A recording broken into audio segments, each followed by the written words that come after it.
مسند ابی یعلا میں یہ حدیث مبارکہ موجود ہے۔ عن ابی ہریرہ رضی اللہ تعالی عنہ قال، حضرت ابو ہریرہ رضی اللہ تعالی عنہ فرماتے ہیں، قال رسول اللہ صلی اللہ تعالی علیہ وسلم، رسول اللہ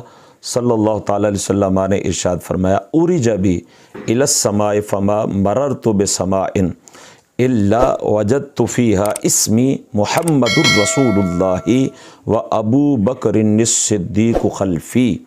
میرے آقا صلی اللہ تعالی علیہ وسلم فرماتے ہیں کہ جب اللہ تعالیٰ نے مجھے آسمانوں پہ بلا کر معراج عطا فرمائی تو میں نے دیکھا جس آسمان پہ سے بھی میری گزر ہوئی، جس آسمان پہ بھی میرا گزر ہوا، میں نے دیکھا کہ وہاں پہ میرے نام کے بعد محمد الرسول اللہ صلی اللہ تعالی علیہ وسلم کے بعد حضرت ابو بکر صدیق رضی اللہ تعالی عنہ کا نام نامی اس میں گرامی لکھا ہوا تھا۔ سبحان اللہ، کیا مقام ہے اور کیا مرتبہ ہے کہ اگر اللہ تبارک و تعالیٰ کی بارگاہ میں یہ مقام اور مرتبہ ہے کہ حضور پاک صلی اللہ تعالی علیہ وسلم کے بعد حضرت ابو بکر صدیق رضی اللہ تعالیٰ عنہ کا مرتبہ ہے، تو پھر حضور پاک صاحب الاولاق صلی اللہ تعالی علیہ وسلم کے نام نامی